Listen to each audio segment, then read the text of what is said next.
I think I can get away without wearing sunscreen. It's pretty shady outside. So as this spray sits, it does give a glow. They say that. I didn't know if that was true, but there is a bit of a glow. Anyway, I'm just going to go water these plants and come right back into the house because it's hot. Let me spray one more time.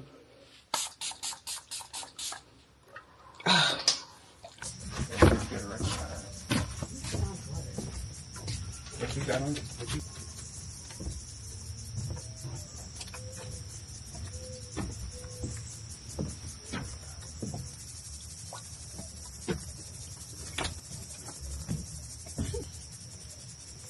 The banana. Do you think lettuce is over? So I did like an unboxing of my Skims. Did it rain last night? No, but there's always condensation. True.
So today the plan is to stop and pick up my peaches because the peach truck tour is back touring. I am so happy, you guys. These peaches are the best peaches, and I love a good peach. I love peach cobbler, peach tarts, just peaches and cream, you name it. I love it when it comes to peaches. So I ordered from the peach truck tour. Last time I ordered a bunch of peaches all at one time. I think it was like 12 pounds. This time I only got 6 pounds, 2 3-pound bags. So we're going to do that. Then my hubby has a coffee meeting with a coworker. So we're going to stop and do that. I won't show you the coworker. And then my hubby has a dental appointment. So it's going to be kind of a full day outside of the house. I am doing just a natural beat on my face, nothing too crazy, just putting on a little like everyday makeup, just evening out my skin tone, brightening my under eyes, but nothing too crazy, not a whole lot of makeup. It's also supposed to be pretty hot today, so I'm definitely securing my makeup with the one size setting spray, which honestly, you guys, feels like I'm really putting hairspray on my face. He's so silly. I love him. So that's the plan for today. It's time to head out. So as luck would have it, we've had a change of plans. The peach truck is over an hour late.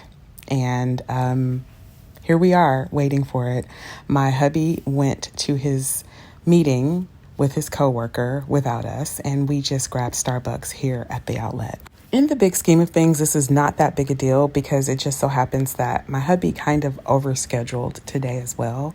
So we will literally be waiting for him to get back to us, and then we'll have to run to his dental appointment and figure out what to do after that, because the dental appointment is going to be kind of a long one. Here, July 10th? Yes. Oh, okay. All right, my order number is... Sure thing. Box. 1 second. 1 second. All right. Make sure they're all good. 176? Yes. I'm so impressed you have it memorized and everything. I just memorized it. I'm gonna dump it here in a minute. It's very productive. It's because I thought my phone was gonna die. So.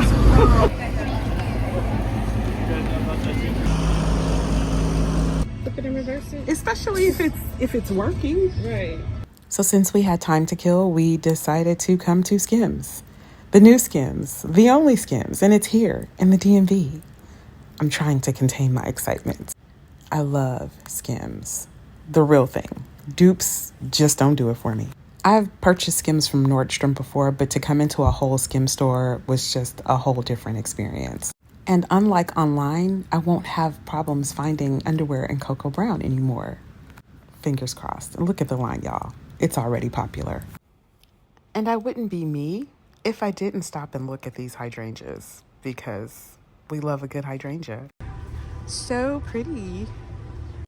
When you order your peaches from the peach truck, whether you get them through the mail or you go and you pick them up, the first thing you're going to want to do when you get your peaches home is to lay them out on the counter.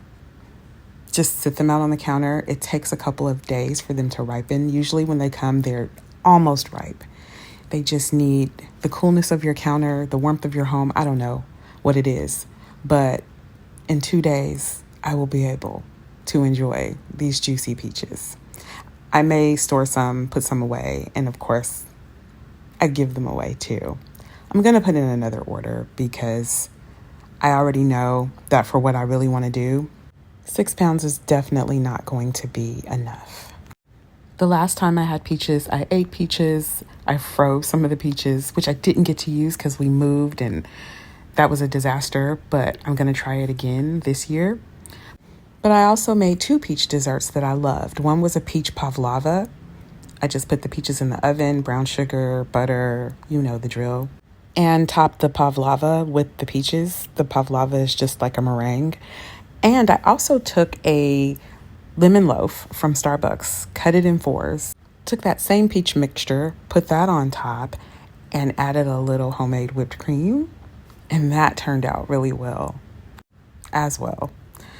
I would be happy to show you guys both of those recipes. Just leave peaches in the comment. You don't even have to leave a big comment. Just write the word peaches or even use the peach emoji. That'll be even better.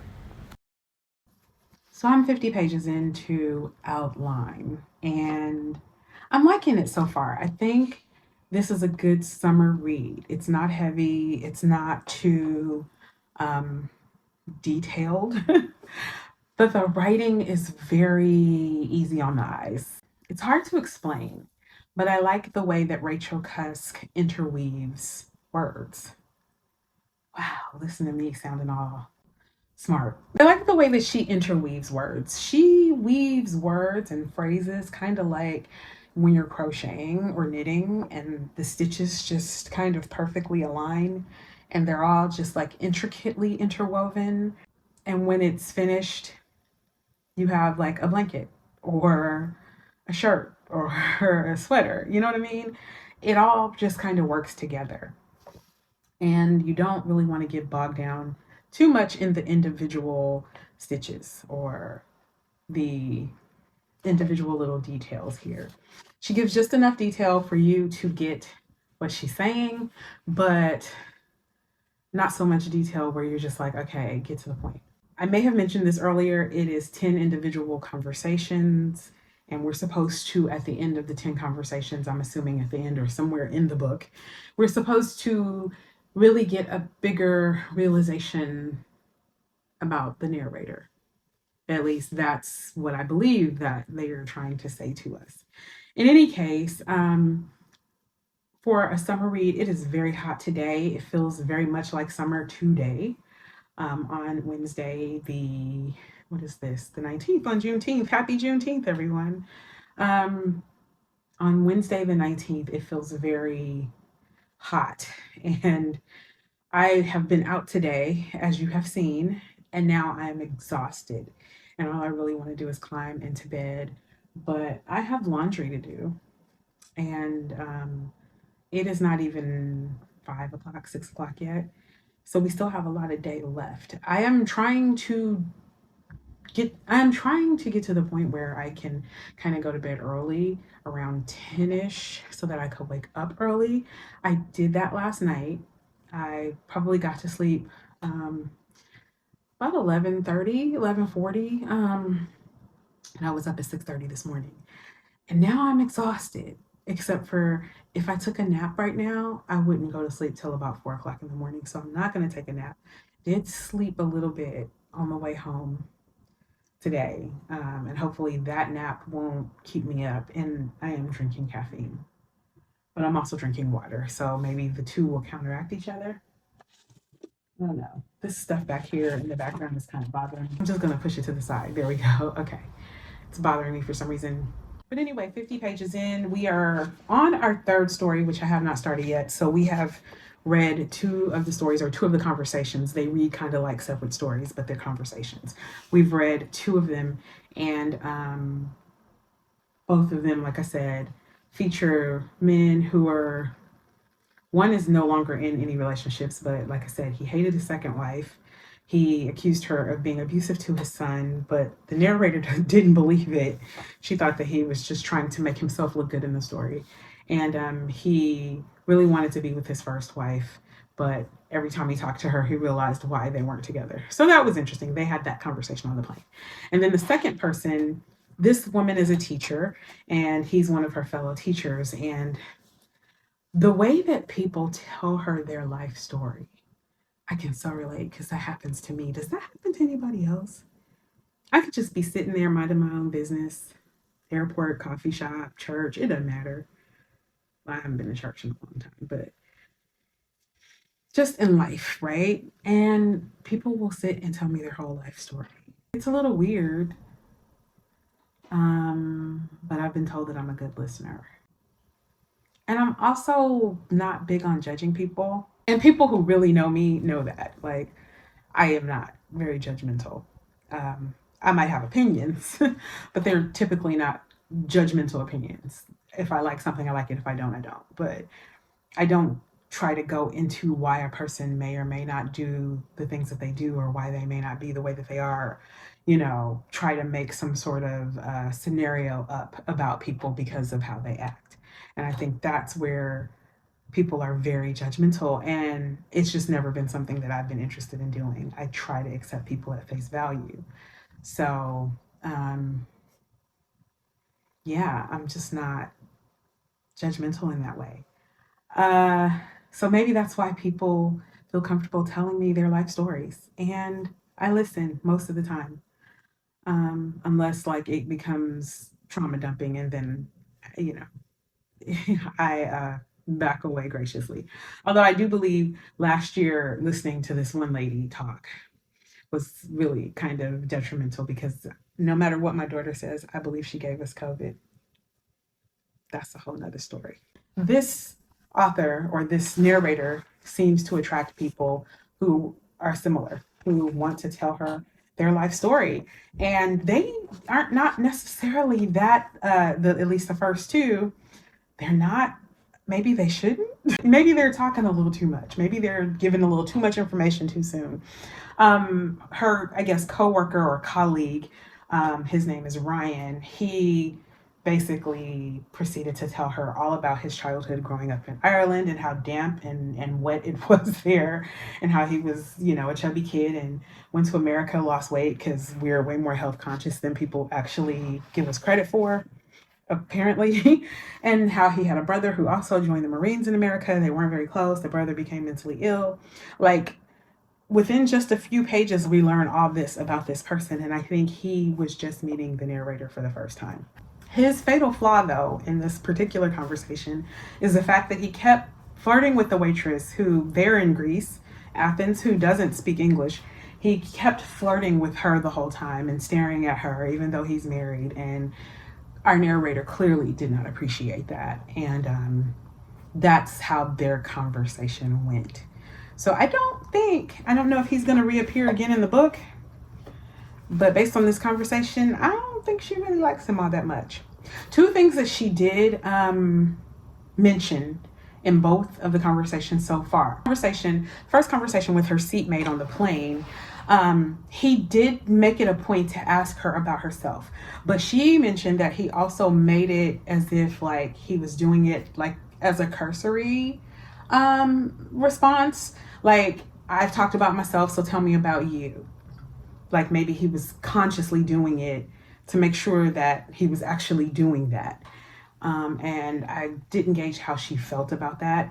The second guy, he did also ask her about herself, but it was at the end of the conversation when she was getting ready to leave. And that's how the conversation ends. And then we go into the next one. So I have a feeling that that's one of the things that we're going to learn about the narrator. How she feels about maybe people talking to her about their lives, but maybe not listening to her about hers. And again, I can relate to that. I try to make it a point to ask people about themselves, especially if I've been going on and on about myself. And I would appreciate that too. So I see some similarities between myself and the narrator in this book. But so far, that's all I got from 50 pages. I'm enjoying it because I like conversational reads. I like reads that are very character driven.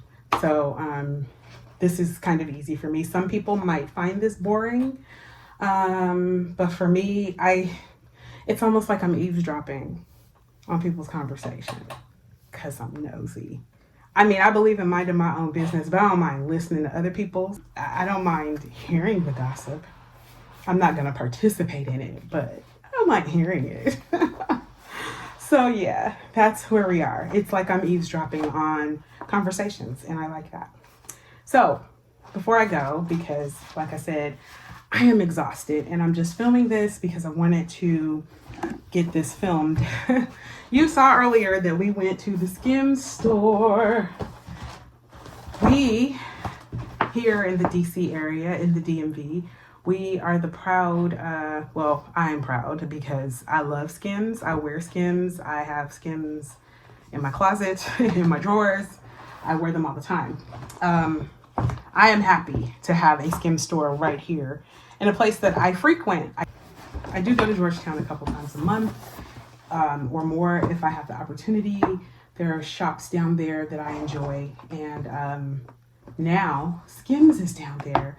If you're from this area, Skims is where the old Intermix used to be, which I did not know the Intermix was leaving.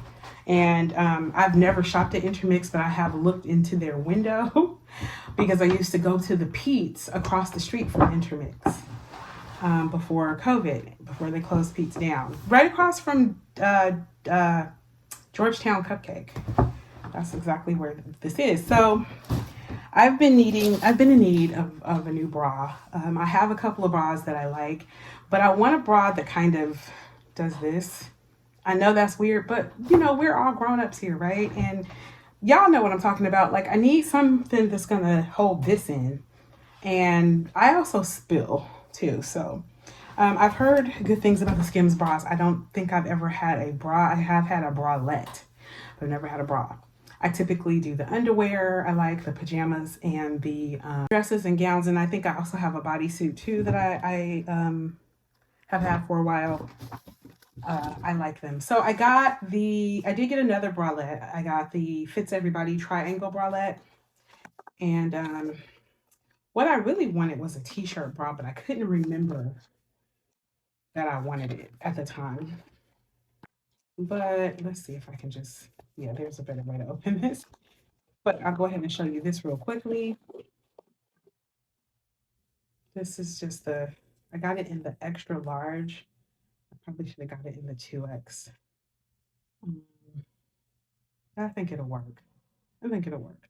But this one is just like a little bralette to wear like under t-shirts and stuff. And also sometimes I like to put on a bralette under like see-through tops and things like that, where it's not like a bra, it's more like a top or a bikini top.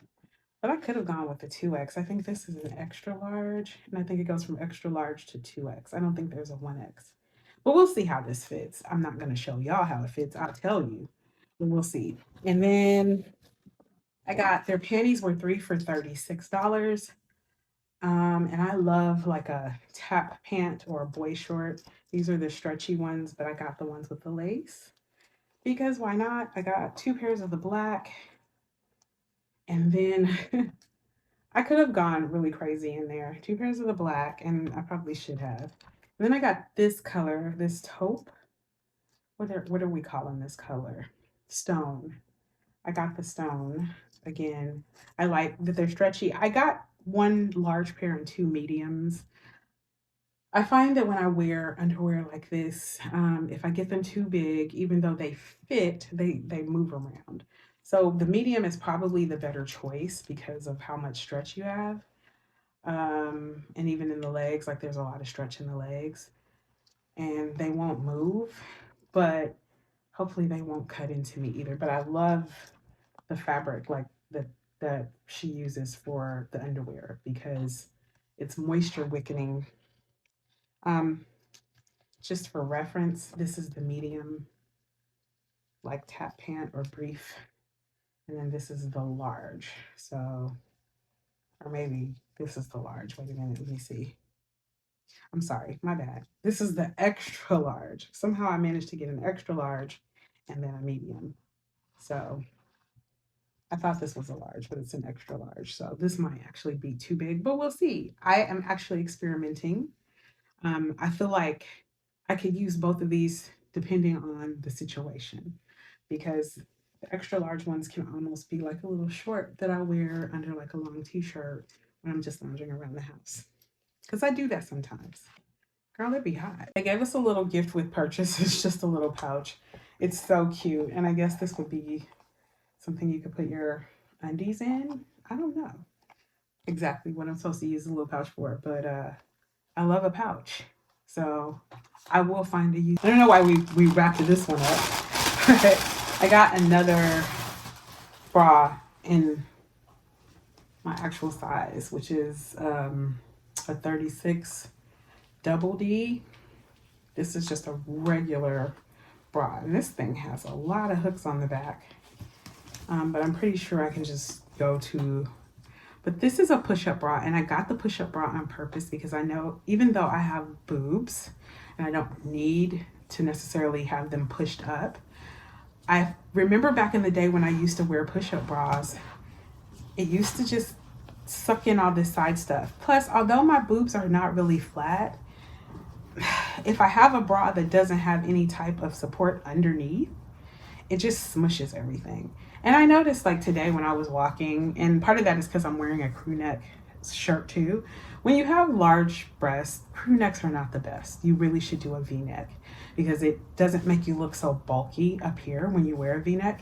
But in the event that I'm wearing a crew neck, or I want the top that I'm wearing to not look so wide like it looks right now, a push-up bra typically works. It has the padding down here, so when your boobs are inside of the bra, it's pushing them up and pushing everything in this way. So if it's like this, see, that looks so much better than this. So this bra would actually be fine, the one that I'm wearing now, with a button-down shirt or with a V-neck shirt. See how that's a totally different look? Like it just looks like my boobs are kind of teardropping. But with the crew neck, I just have all this mass of boob. So hopefully this will compensate, and I could have on the proper undergarment underneath the shirt that I'm wearing, whatever shirt that is. In this instance, a crew neck. I'm actually getting ready to buy a couple of V-neck t-shirts for the capsule, which I know I mention all the time and still haven't shown you. But I'm learning so much about capsule wardrobing. I'm learning so much about capsule wardrobing, and it is a process. And I'm also discovering brands that I initially would not have even looked at because a lot of them are expensive.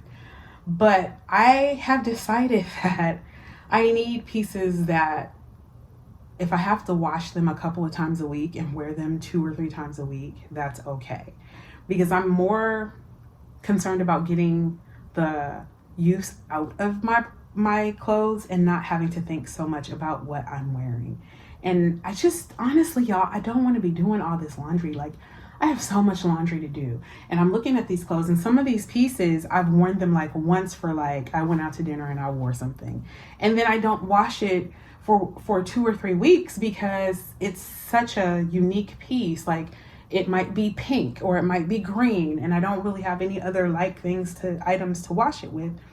And I don't want to just put one thing in the washer so it piles up. Or on the flip side, I have 3 or 4 of the same types of black pants or the same color pants, and I just wear them. And when I don't have any more, then I'm like, oh, I need to wash these pants. Well, if I only had 2 pair or 3 pair, and I'm using pants as an example, but it could be anything. But let's just say that I had 3 pair, I would be washing them more frequently because I would need to wear one of the 3 pair instead of 6 pair or 7 pair. One time I had like 6 or 7 pairs of white sweats, and I was living in white sweats. So 4 times a week I'm wearing white sweats, and I've got 6, 7 pairs, so I could go 2 weeks without washing white sweats. It adds up, and you find that you have loads of laundry you haven't done. It's all very ridiculous, and that was me not putting thought into what I was buying or what I was wearing, and we don't want that anymore. And this, like I said, is just one of those foundational pieces. This looks huge, I know, because it is. um, I don't know where these boobs came from, because I did not start off with these. I did not start to get boobs till I was in my 30s. And they have been the hardest thing about dressing my body since I've had them. So hopefully having versatile undergarments, which I do already have some, but having more versatile undergarments, this just seems so small. Like, maybe I should have gone with the 2X, but it might not be. Like, this, I think it's just big because the whole thing is padded, and it does have the extra padding on the bottom, so it seems like a lot of material here.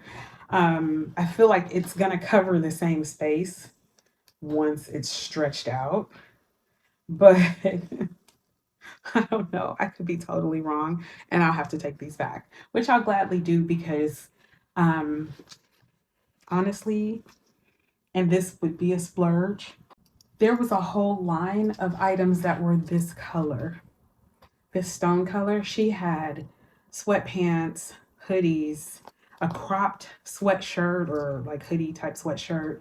There was a bodysuit with the lace, which under a sheer top, a lace like bralette or a top like this would be so cute. Um, it was just like a whole line of this color of items that, like, I wanted everything, but I restrained myself. And my daughter just kept saying, well, now we have a store here so we can come back anytime.